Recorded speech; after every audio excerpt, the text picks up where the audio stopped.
So one of the most asked things about my collection and how I have collected over the years is how do I keep it clean and preserve it for the future?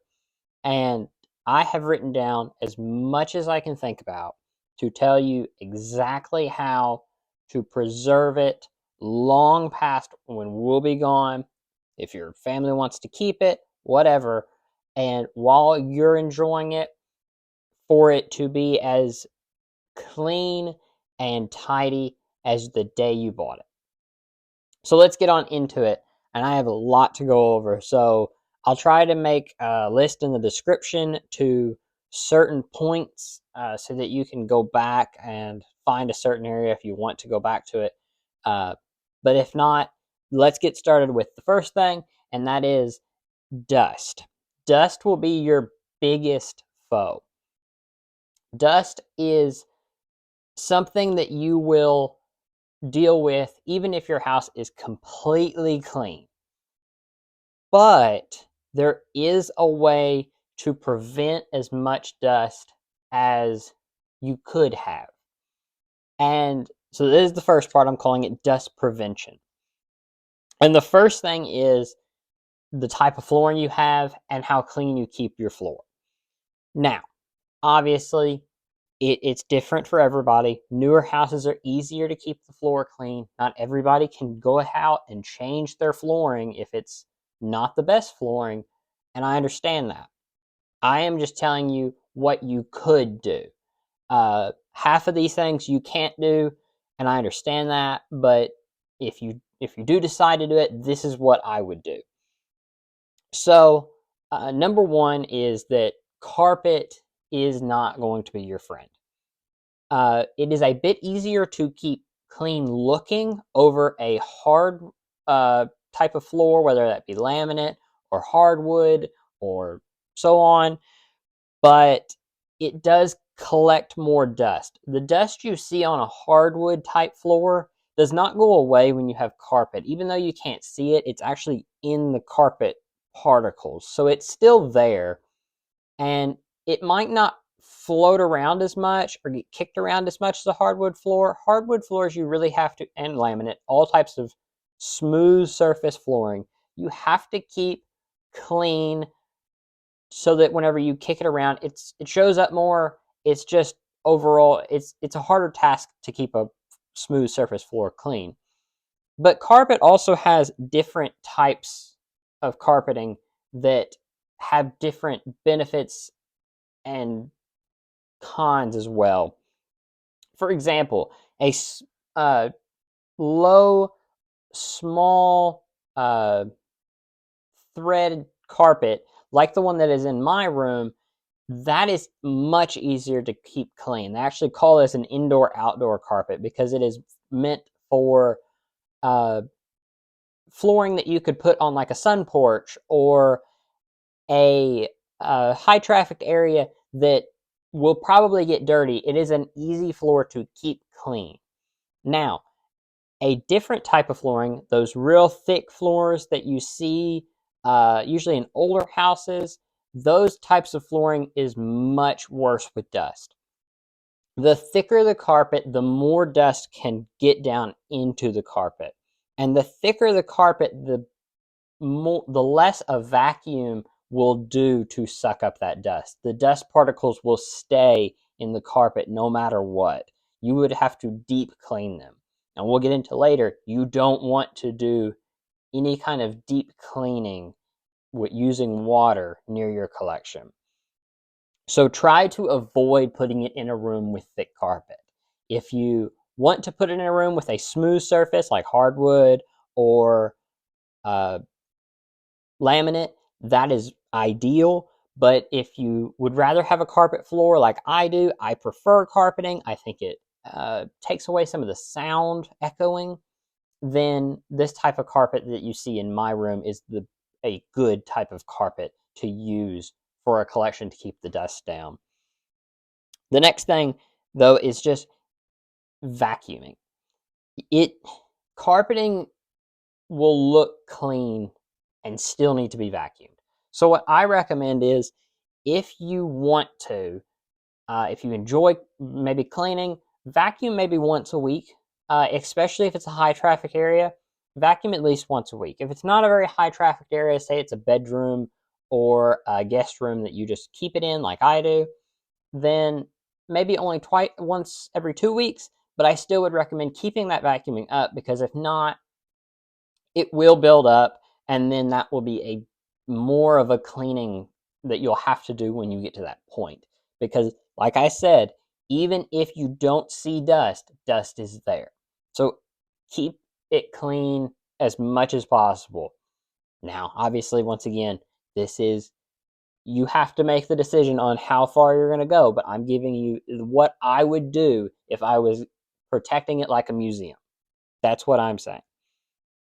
The next thing, these next two are actually, if you're really wanting to get extreme, well, the next few. So the first one is furnace filter. Now, if you're a younger collector, if you're under the age of 18, if you haven't moved out yet, this is not something that you probably can control. But maybe recommend it to your parents, because even a lot of younger 30s and 40-year-old homeowners don't check this as much as they need to. And this is just a great thing for keeping your overall home more healthy, the air fresher, to keep it just a better environment. And it will absolutely keep the dust down. This plays such a role in dust, and people don't realize it. And that is your furnace filter.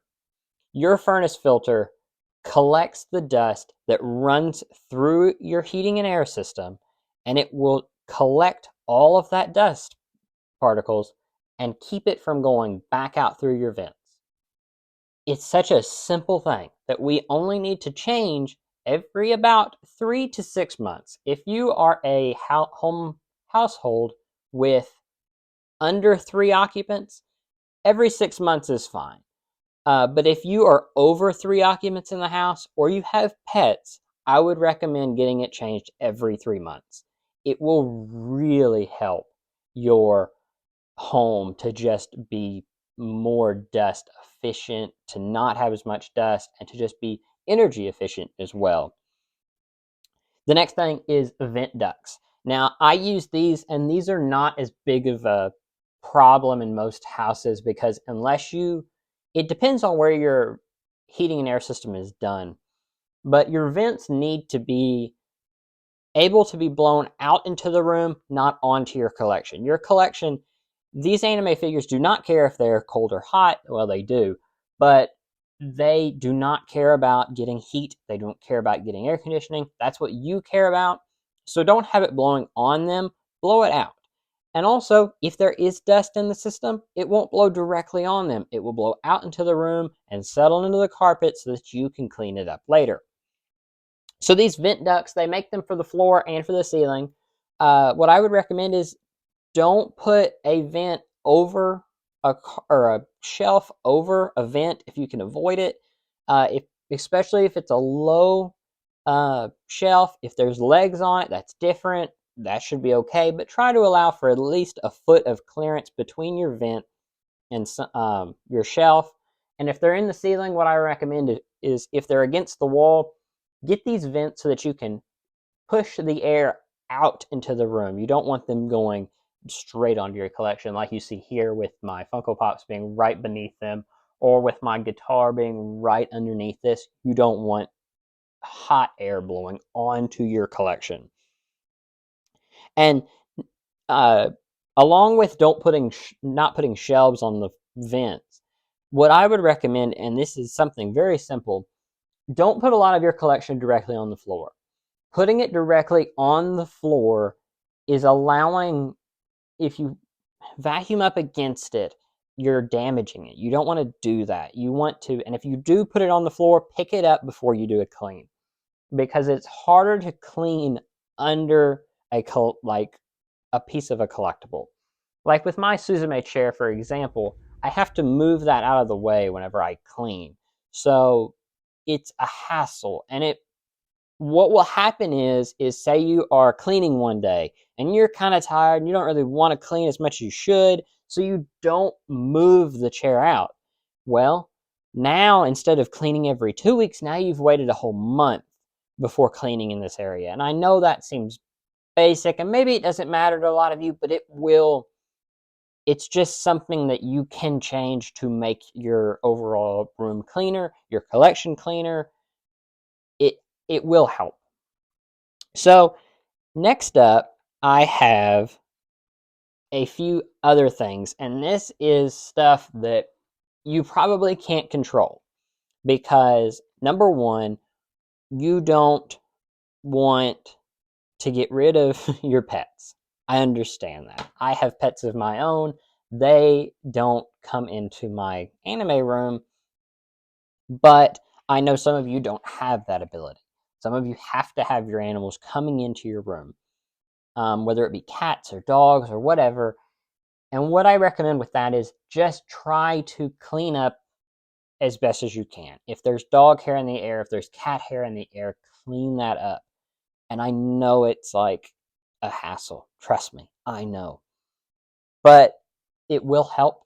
Also, if you do have animals in, don't put your collection directly on the bottom shelf because they're going to explore that. A cat will absolutely want to find out what's on that bottom shelf. They might not knock it over, but they're going to look at it. So just remember that with animals comes an extra hurdle you're going to have to jump through, which, once again, I understand.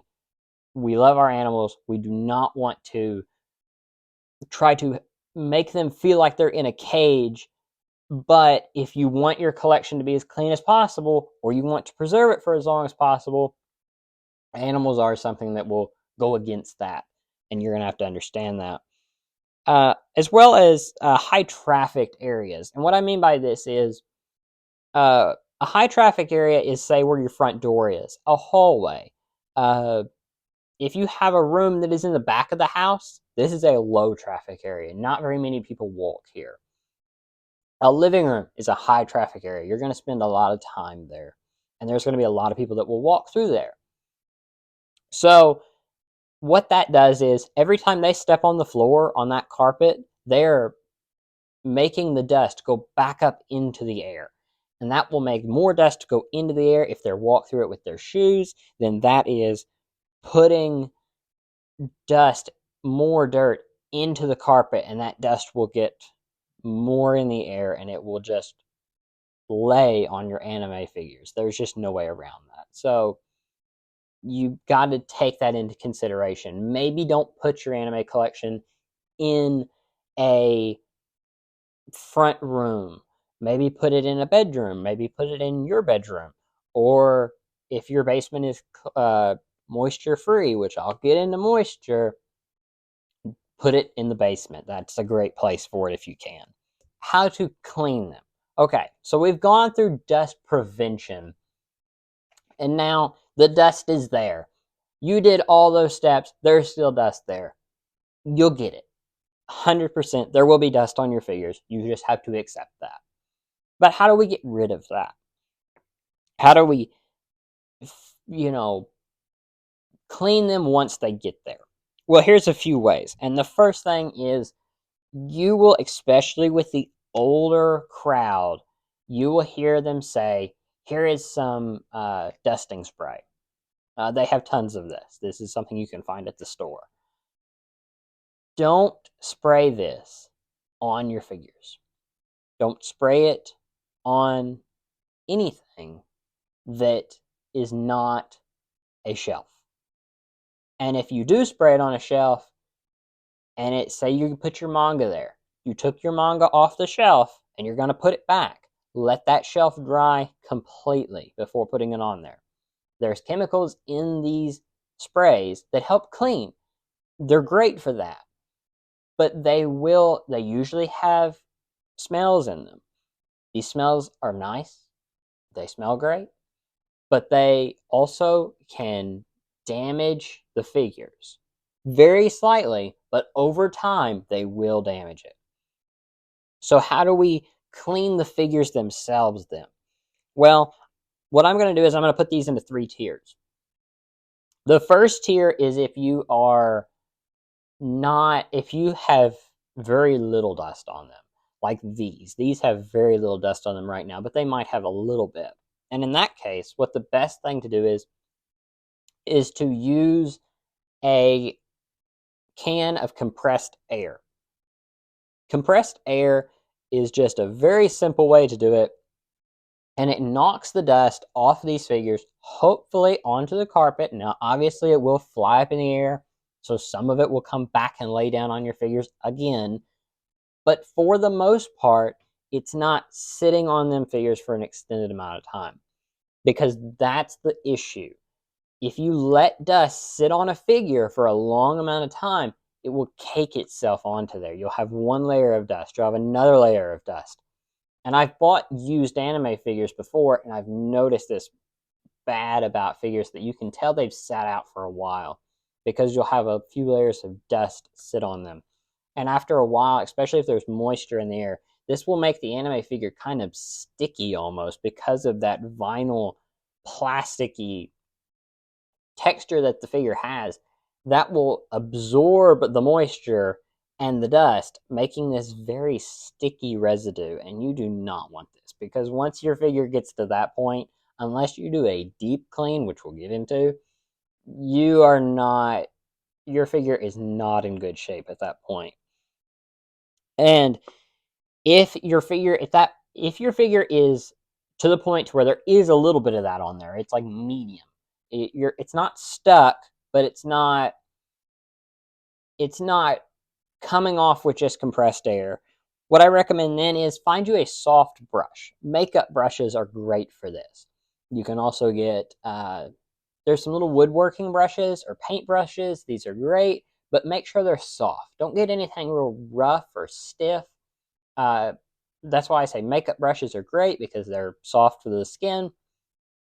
Same way with anime figures. You want to make sure they're not scratching them, because these figures are painted on a lot of details. So if you take a stiff brush and you scrape that away, you're actually scraping the paint away, and you don't want to do that. So say that doesn't work. Say you have used your paintbrush, you've used the compressed air, nothing's working. You are to the point, like I said with the pre-owned figure that I own, you have to do something drastic.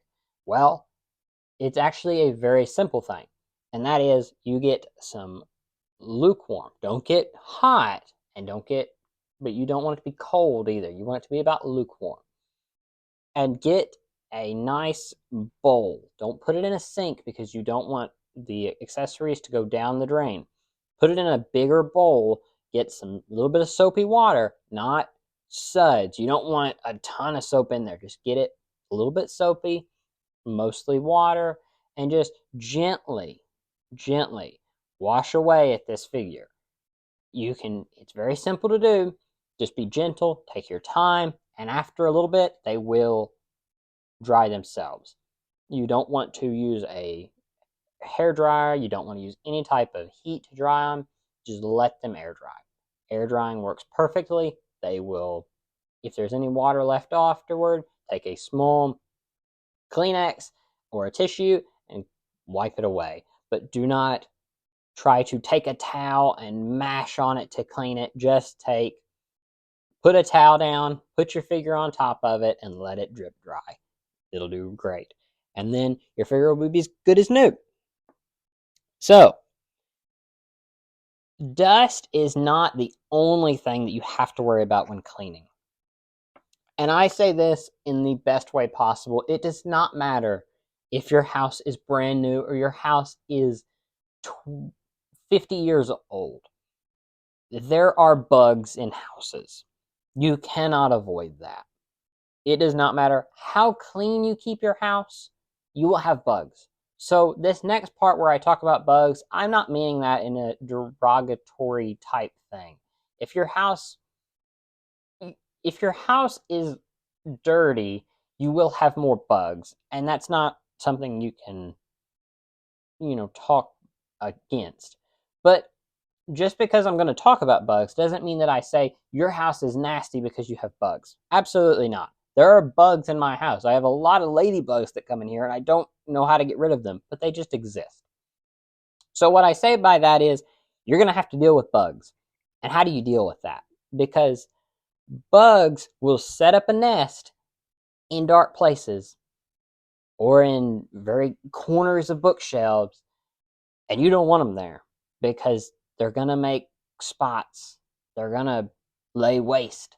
Not lay waste, but you get what I'm saying. And you don't want them there. So, very simple thing. Sticky traps. There are tons of these for specific bugs, and sticky traps work best for me, but depending on what type of bug you have, look up ways to get rid of them. Whether it's ant traps, whether it's if you have flies, and I'm saying, it's not just because of how dirty a house is. You will have bugs just from where you live, from the type of season. For example, where I live at, there's a lot of ladybugs in the fall and winter, and you can't do a lot about them. They just happen.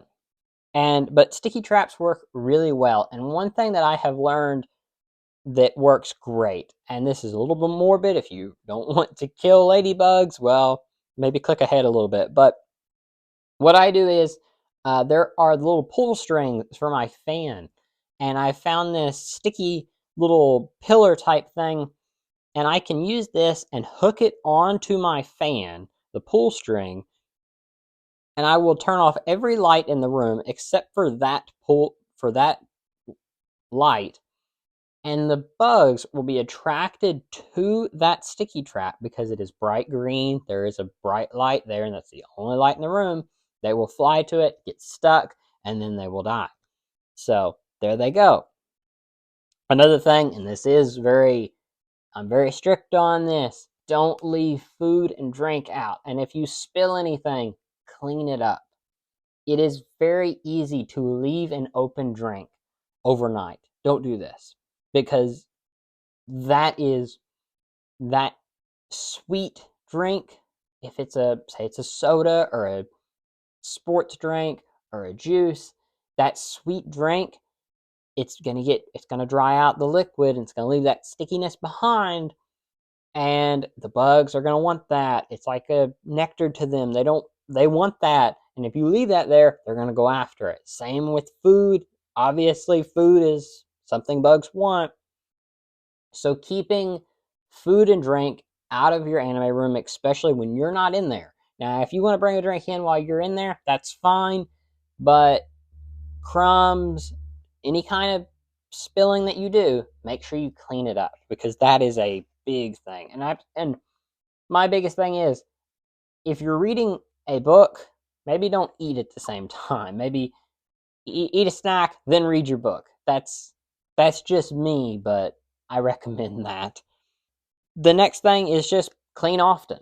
If you don't clean often, then you might miss a bug. Bugs get in places you don't really expect, and that's no fault of your own. That's just how they work. So by putting traps in corners and such, they will go to them areas. They'll get stuck. They'll be there when you come to clean up.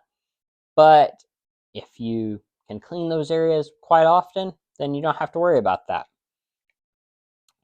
The next thing is preservation. Now, preservation is the biggest thing, in my opinion, about collecting anime. We buy things that they'll last a long time. Whenever I buy something quintessential quintuplets, I want to show it to people, not for the next year. I'd like to show it to them for the next 50 years. Well, I want it to be around for 50 years. And there are some major threats against preservation. And the two biggest ones are light and moisture. So, let's get into those. And this one is, whenever I get into lights, it's really big on it might be out of your hands, but there are some preventative things you can do to halt the process. The first thing is sun fade. Now, you may have never heard of sunfade before, but I guarantee you have seen sunfade before. Have you ever gone to a convenience store and you see maybe a poster that's been in the window advertising a new product or something, and it looks like all the colors are kind of washed out? The oranges are kind of more of a yellowish orange now. It's not really that bright. The whites are now kind of a tannish yellow, and the reds are more of an orange now, and the blues are kind of a light purple. That's sunfade. And whether you want to admit it or not, your anime figures and your manga will do this 100%. And there is no reversing sunfade. You can wash dust off of a figure even if it is completely filthy, but you can never turn back on sunfade. Sunfade is a massive threat to your collection.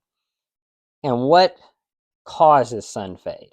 Well, there's two things. And the biggest one nowadays is your windows, the sun. That's why it's called sunfade, because the sun actually absorbs the light and the colors out of your figures, and it pulls it out and it takes it away. And whenever you have a window that light and the sun is coming directly into your room, if you have your shelves sitting in the sun, it's sunfading them. If you can, put your collection in a room without windows. And you might say, those don't exist. Well, yeah, you're pretty much right. So, but if you're able to put them in a finished basement, basements are great. Attics are great. Now, both of them have problems that we'll get into here in a little bit, but they don't usually have windows, so they're a great place to put a anime collection. And I know it's funny, haha, your anime collection's in the basement, haha, your anime collection's in the attic. Well, it's keeping it safe, and that's what matters. And the sun is not the only cause of it. Also, if you have a room that has older lighting in it, say you have an old lamp that uses one of them old bulbs that are clear, not the LEDs. LEDs are great, and we'll talk about that. But the older lights that are the fluorescent bulbs, or if you're in a room with those long pole lights, don't get them. Those are working the same as a sun itself. So you don't want them. Those are going to absorb the colors as well. They are sun fading it, and you're not even near a window. It'll still do it. So maybe swap all your stuff out for LED. That's what I did at my last place. I had the fluorescent bulbs. I took all of them out. They sell LED replacements nowadays. They're more energy efficient for your home, so it's cheaper bill. Put them things in. There you go. No worry about sun fade from them. And another thing with the windows is windows, especially if you put your collection right in the window, your figures are dealing with an insane temperature change. If it's cold in the winter, your figures are going to be cold.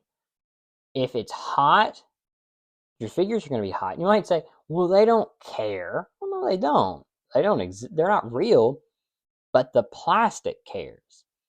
And yes, they have a much higher tolerance for them. But by going from really hot to really cold, from really hot to really cold, multiple years, what that does is it makes the plastic brittle much quicker than if it didn't have to go through that. So a figure, you know how like if you went into your grandparents' house and some of their older little figurines that they may have bought back in the 70s, they're very brittle now. The plastic on those dolls are really have been through it. That might have not have happened from play time. That may have happened just from being in a hot to cold environment or dealing with sun fade. So you really have to just keep them in a well temperatured area. And the best way to do this is to just keep them in a away from a window. If you keep it away from a window, they will be great, because most homes nowadays, with the air conditioning, with the heat, they stay a pretty much similar temperature all year round, and that'll be fine. Differences of 20 degrees throughout the year will not make a difference.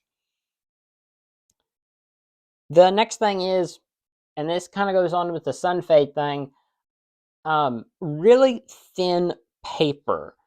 For example, I collect a lot of my movie tickets whenever I go to watch an anime movie, and this is a really niche thing.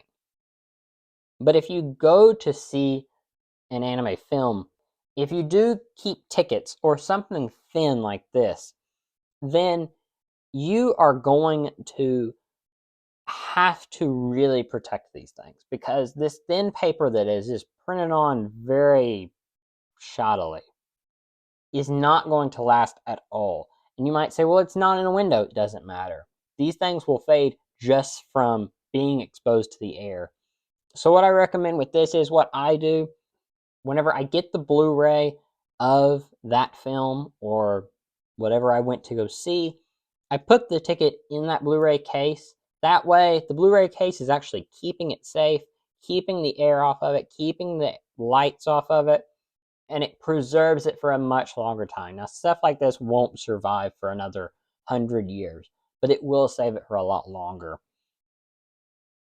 The next thing, right beside light, is moisture. Moisture will destroy a collection, especially things like manga and Blu-rays.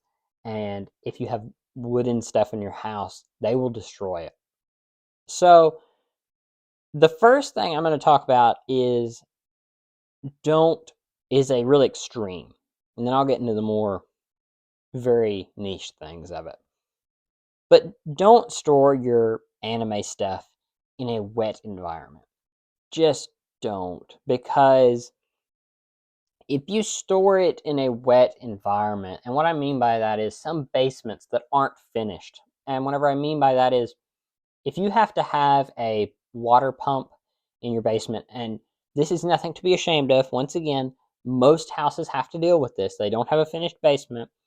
Don't put your anime collection in an area like this, because moisture is absorbed in that floats in the air, is absorbed by the pages of your manga. And this is not a, hey, the Beckett that wants to grade your manga. This is just preserving it so that it lasts, so that you could show it to your grandkids if you wanted to.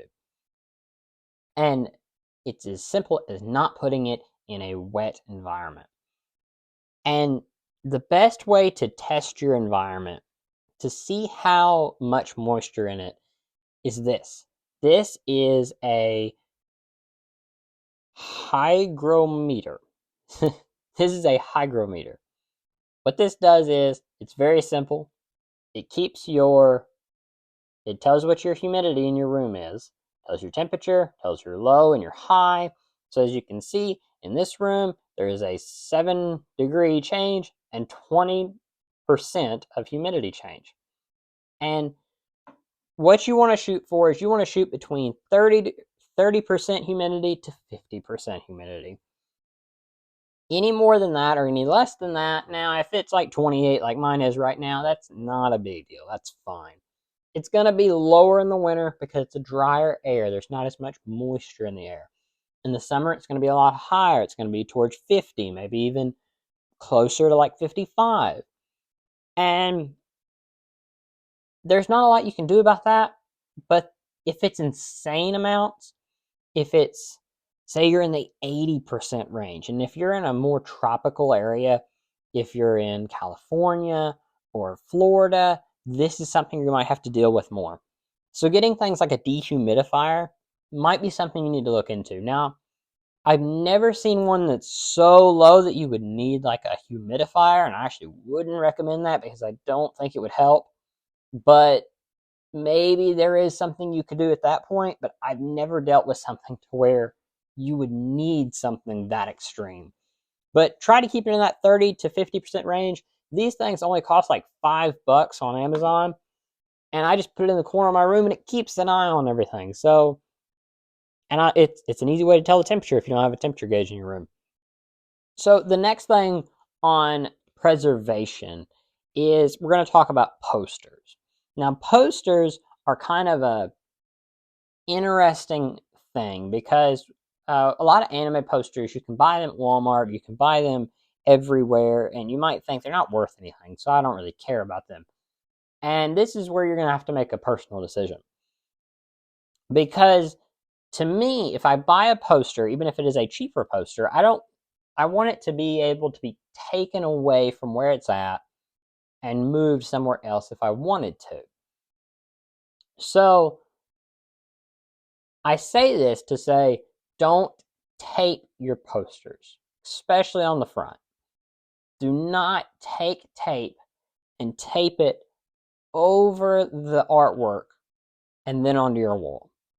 Because eventually, if you wanted to pull that tape off, 9 chances out of 10 that tape will tear the artwork with it, and then that poster is ruined. I beg of you, never ever buy artwork that is from an artist, or whether it's a expensive poster, and take it and tape over the front of it. Don't do that. Please don't do that, because it will be ruined. What I recommend is to buy a frame. There are so many cheap options for frames nowadays that you can get one for a huge poster board or poster frame for as cheap as $10. And if you could buy a poster for $20, you can afford to buy a frame for 10. I'm just being honest. But if you can't, and you buy a cheap poster and you're like, I don't want a frame for this, I just want to put it on my wall, tape the back of it. Nobody's ever going to see the back. If it rips the back, doesn't matter. Still not great, but if you have to, tape the back. The back's much better than taping the front. So please be wary about tape. I've taped some things that I really didn't care about, that I didn't think would be that much, and I regret taping them now. So don't tape things. You will regret it a ton. Please. The next one is actually on the same lines, and that is if you get an anime autograph, which there are tons of dub actors that will love to sign things for you nowadays. But what they will do is they will sign usually in Sharpie. And what we think is really nice is if we take that Sharpie signed autograph and we put it in a glass frame and it looks nice and we put it on our wall, that's the worst thing you could do to that autograph. And what do I mean by that? Putting an autograph directly on glass is basically, as soon as it sits there for a little while, that Sharpie has actually pressed itself onto the glass. And when you take that autograph out of the glass, the autograph will stay on the glass and your picture will be not have an autograph anymore. The same works for if you have a hand painted or hand drawn item. If it's not a printed item, it will also push itself onto that glass. Same with manga that is not a glossy finish. Anything that's not a glossy finish, don't put it directly on glass. And you might say, well, what do I do with it then? Matted frames. Matted frames are your best friend whenever it comes to framing anime posters or artwork or autographs. They work perfectly. What they do is they have a small cardboard frame around the outside. It makes the frame look a little bit better as well. And what it does is it just holds it about an 1/8 inch off your glass. It's really nice. Nothing, no dust or anything will get in there. It's the perfect option for your autographs and your frames. Trust me, you will love matted frames. Next up is a one that you don't think about, but you absolutely should, and that is batteries. Now, a lot of anime figures don't take batteries, or if they do, they're very tiny batteries. But I recommend you look at those batteries yearly. Probably more than that, but I only look at them yearly, and I'm gonna be honest, it's not a big of a deal as some would think. Most batteries nowadays have improved, but you still should check on them. Batteries can corrode. The acid in them can corrode, and if you leave them unchecked for too long, these batteries can destroy whatever they're in.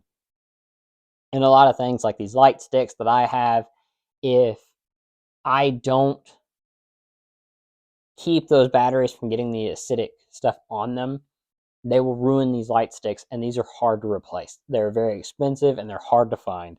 So I'm just saying, be careful about batteries. If you want to be extremely safe, don't put them in at all. Have batteries off to the side. If you ever want to show anybody them, put the batteries in. I don't do this because I like to show people what they are. But if you really want to be safe, don't put the batteries in stuff that require batteries, and don't leave them in there all the time. The next thing is keeping up with your accessories.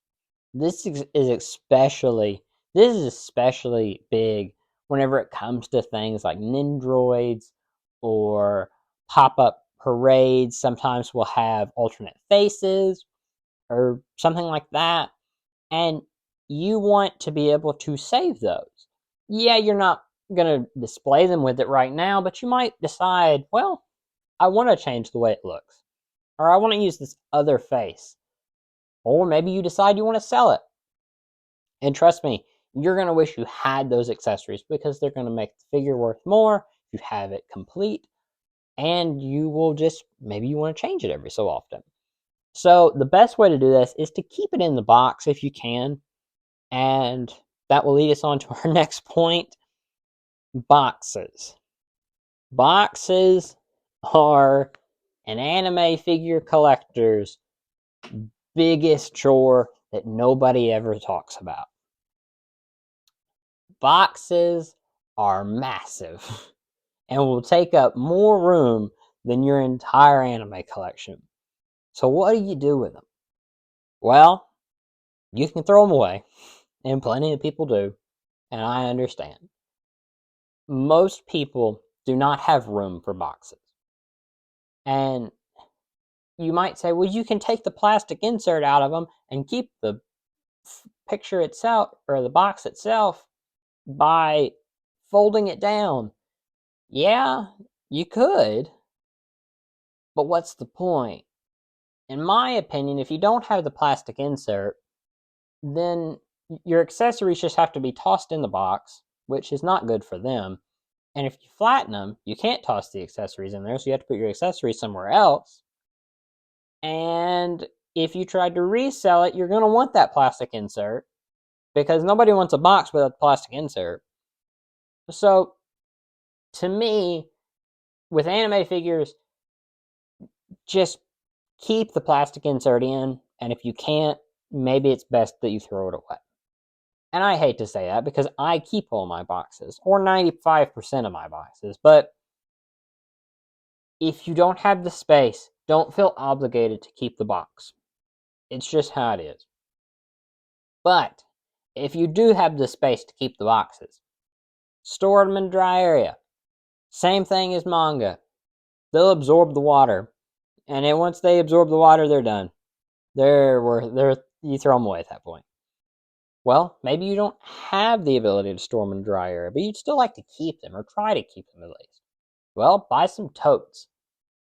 These plastic totes, they come in different sizes and shapes and all kinds. They can range from $5 to $50 if you want the real high quality ones.